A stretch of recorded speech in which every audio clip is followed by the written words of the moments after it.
Hello everyone, welcome back. In this video, we're going to continue to talk about lighting scenarios. So in part 1, we covered backlighting scenario and the front lighting scenario. So in this video, we're going to cover the side lighting scenario. So if you haven't watched the part 1, I'll leave a link on the description below. Check it out, and then that way you can have a more comprehensive understanding of different lighting scenarios when you're shooting outdoor. Okay, so let's talk about the side lighting scenario.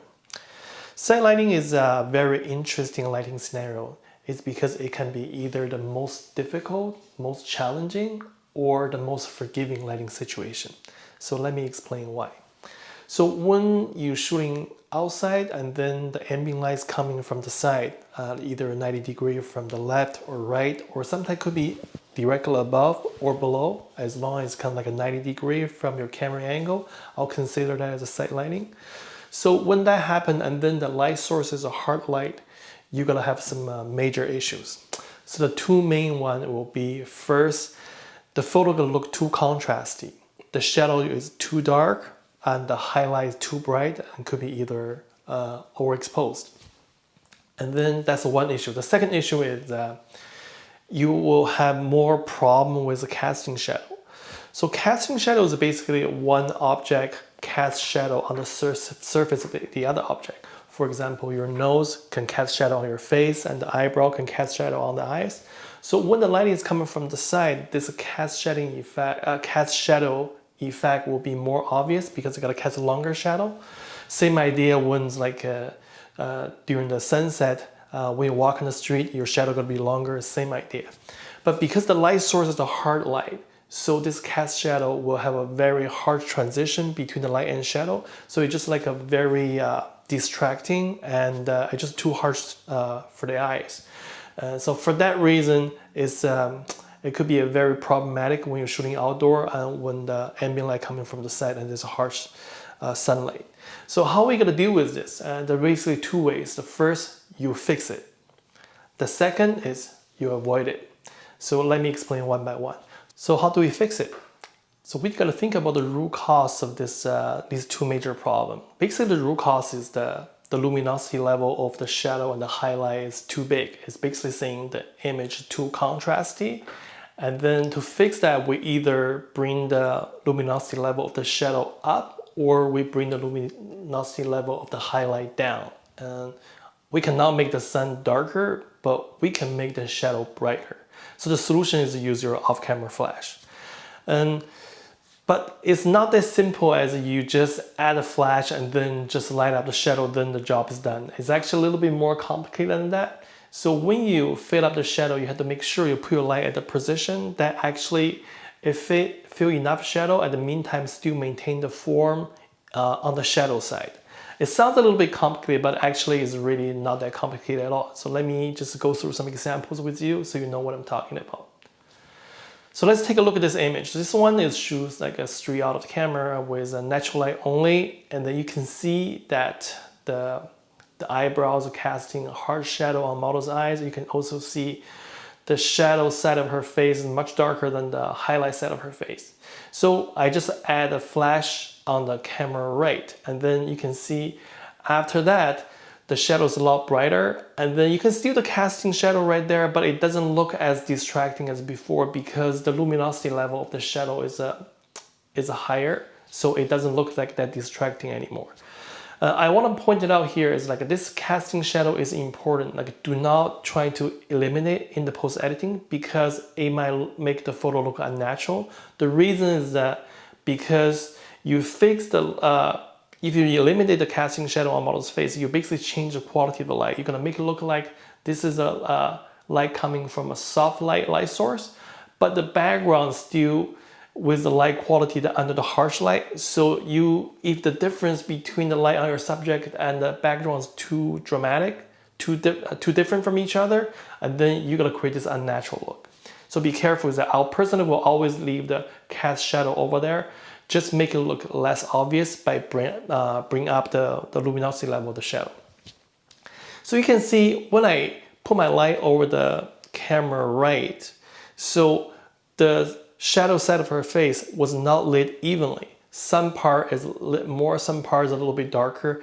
This is a good thing because if you keep this way, you can still maintain the form of her face. For example, the area facing to the light, like her cheek, her forehead is slightly brighter than the area facing away from the light. So like for example, her temple and the side of her cheek. So that way we naturally recreate the form on the shadow side of her face. So that's the way how you get the natural look. This is there's another example. Is pretty much the same spot, same lighting setup, but just shoot a little bit further away. You can see when we shoot without the flash, like even the hair is casting shadow on her face, and then it's a very like a harsh lighting, distracting look. But with the flash, it looks a lot more natural. And there's another example. This time the sun is coming from the camera left. So what I put the light is like I put a light over the camera left as well. So to make sure the shadow side of her face is not evenly lit by the flash, so that way the image is not going to look flat and we can still maintain the form of her face. Okay, so this is basically how we're gonna fix the issue by using off-camera flash. So what do I mean by avoid the problem? I'm not talking about we're not shooting set lighting anymore. We're still gonna shoot the set lighting, but we're gonna do it a little bit differently. So the main problem is this harsh casting shadow. And so how can we avoid it? We can do this by simply let the model to turn the face to the sun. So when the model are turning their face to the sun, it immediately eliminates the casting shadow. Because even we're shooting from angles, side lighting, but the model is actually facing directly to the sun. So that way there's like pretty much there's no casting shadow anymore. So in this sample image, you can see there's still a little bit casting shadow on her neck, but the area is not important because we make sure the face is clean. So that way it's a lot better than she turning to the camera. So that's like you avoid the the side lighting problem by let your model turning to the sun. Of course, you can achieve the same result to let your model to turn away from the sun. So for example, in this image, you can see the model is turning away from the sun, her face is over the shadow side.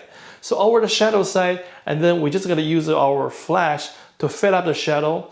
Because our off-camera flash is soft lighting, so you're not gonna have this like harsh shadow, harsh casting shadow. And then because you use the light, you gotta fix the problem of like the shadows too dark and the highlights too bright. So you balance it as well. So you fix both problems. And then this is what I mean by avoid it. You basically avoid your model's face get lit sideways by the ambient light, by the harsh sun. So that way you can still get a natural look, and then you don't have to worry about this problem with the harsh casting shadow.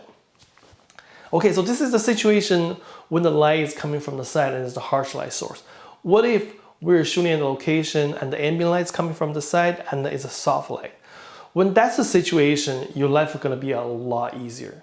Basically, this is probably the most ideal ambient light condition you're gonna get. You can just like shoot natural light, an amazing result. This is pretty much the same idea as shooting window light. It's a soft light source coming from one side. So when we can get that type of lighting effect from the ambient light, well, blue hour is one great example because the sun's already down and the one side of the sky is lit soft with soft light, and then the other side is darker. So you basically have an ambient light, soft ambient light come from one side, and just like this sample image. And of course, you can achieve the same lighting effect on a sunny day by letting your model standing under the shade, but one side is blocked, the light is blocked by either the wall or tree or something, and only the other side is open space. Like for example, in this photo, you can see behind her are the trees, and then what's in front of her are the natural ambient light, which is like side lighting effect.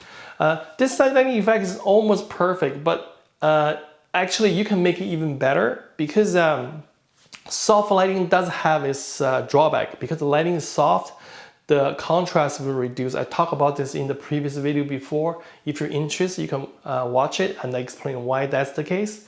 So when the light is soft, basically the contrast is gonna start to reduce. And when you're at a lighting condition, the contrast too high is too distracting, soft light will bring it back to the ideal level. But if the light is getting too softer and softer, then it kind of going to the opposite. the other extreme, which is too soft and too flat, is not too contrasty anymore, but now it's become too flat. So when the lighting comes from the side, and you might have, sometimes you might desire a little bit more contrast because you want the highlight to be a little bit brighter, or you want the shadow a little bit darker. But there's an easy way to add a contrast under this lighting condition. Basically, you just add a kicker light. Because kicker light can be very bright, and because they're at a very small area, it really does have a huge impact on the lighting quality on the model's face. But it does something very very good. It's like it naturally enhances the contrast of the whole image. Like in this image, you can tell I add the kicker light on the camera left, just to add some increase the range of the luminosity, so make the photo look more interesting, more contrasty. So this is another sample image. Basically, the lights coming from right above. And this is in the forest area. This is like the trees everywhere, but this is like a one little open area. So the ambient light is overcasting. The lights come from right above. And then I just want to add some kicker light to make the photo a little bit more contrasty. And then the result looks a lot better than just shooting with natural light. Okay, so this is it. This is the solution. This is my solution for the side lighting. And so together with the part one, if you watch the part one now, you will have a more comprehensive understanding about how to deal with different lighting scenarios when you're shooting outdoor. But some people might ask, you know what, I don't think you cover everything, because the light's not always that straightforward. It's not always coming directly from front or direct from behind, or just 90 degree from the side. Sometimes what if it's like a 30 degree from in the front, or 45 degree in the front, or 45 degree behind your subject? How are you gonna deal with that? Okay, so this is my suggestion. So my suggestion is that when you have some lighting situation over there, it's kind of like in between. It's not front or not side lighting. It's not like a complete, like a backlighting or side lighting. You just gotta think what is the closest lighting scenario, and then apply the solution that I told you regarding that particular lighting scenario, and then see what's the result gonna be. Sometimes you might see, oh, it's kind of right between. It's like 45 degrees right between the front lighting and the side lighting. And then how I'm gonna do with that? Then you're just gonna try both, and then look at your camera, see which result you like more, and then you just use apply the solution that give the best result. And that's how you're gonna deal with that. Because there can be many different angles. There's no way we're gonna cover every single angle that you're gonna encounter when you're shooting outdoor. But if you fully understand how to deal with front lighting, back lighting, and side lighting, you can easily deal with any lighting situation in between. Okay, so this is it. I hope this video is helpful for you. And as always, if you have any questions, leave a comment and I'll try to help you as much as I can. Thank you, and I'll see you next time.